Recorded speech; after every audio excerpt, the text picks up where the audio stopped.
napasyara na naman ngunyan na makukuha sa Castilla, Sorsogon. Inapod ining Bukid Ilaria. Palaog sa pasyaran, pwede kang mag-ATV or mag-Carabao riding. Alagad kung trip mula kawon, pwede. Basta, get ready! May hiwas on farm na 24 hektarya. Igwadigding playground, mini pool, asin kadakol pang iba na Instagrammable talaga. Saro sa mga pwedeng purbaran digdi sa Bukid Ilaria, inimpiga apod nindang dome tent. Aram daw nindo na ini ang pinakainot na dome tent digdi sa Kabikolan. Mus, hilingon ta sa laog!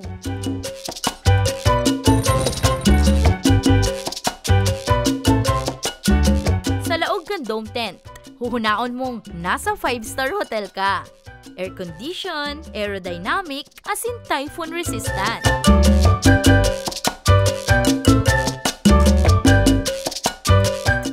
Gulayan, asin man iba-ibang farm animals man sinda. Igwa man sindang pigaataman na stingless honeybees. Istorya kantag sa diring si Fred Chua. Gusto nindang mag-agom na magkaigwanin agritourism farm na at the same time, pwede nindang pagbakasyonan kan sa iyang pamilya. Kaya kan ma-develop na ninda ang lugar, dikit-dikit naman ninda ining binuksan sa mga gustong makapasyar. Siguro kasi sa amin, actually the meaning of the word Ilaya is actually Italian for happiness. So parang kasi ang gusto talaga namin dito is parang you enjoy the fruits of parang the farm life. Kasi 'di ba mga Pilipino usually hindi na ayaw na mag-farming, gusto na pumunta sa Manila para mag-work, pero iba kasi yung environment ng nasa agriculture ka, nasa farm ka. Kaya ganun 'yon. So we want people when they go here, they visit, talagang happy sila sa experience na dito sa farm namin.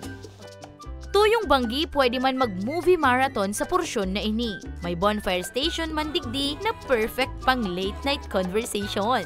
Pira sa mga nagbisita sa farm ang Pamilya T na may hali pang kamsur asin Huban, Sorsogon. Sigun kay Christian, nature asin animal lover sa iyang pamangkin, kaya pinili ninda ang Bukid Ilaria. Yeah, for starters, papunta rito, it's very welcoming kasi nga, nature. And then this is a place where you can unwind and breathe at the same time, especially if you're coming from a busy city. So I do really suggest na you can bring your family here for quick respite and for celebration. Tatak Bicolano manan sa indang mga pagkakan. Arog kan native ginataang manok, lumpiang karabasa, pansit bato, sinigang, asin inunon. Anli buko pa. So normally ang in-offer po natin is only yung mga native food na meron lang po tayo dito sa, yung mga ginagawa lang namin dito like lutong bahay. So yun lang po.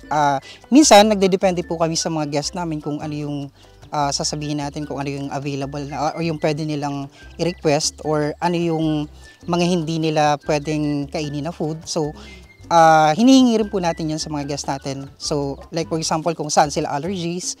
So bali tinatanong natin yung guests natin kung ano yung gusto nilang i-serve natin sa kanila. Pwede digdi mag-overnight stay o dawa pa for several days.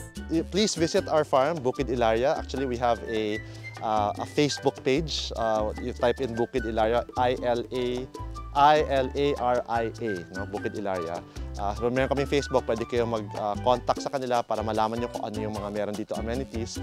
One thing na ginagawa ko namin dito is it's an all-in package, no? Hindi na kayo kailangan magdala ng pagkain, may kasama ng pagkain.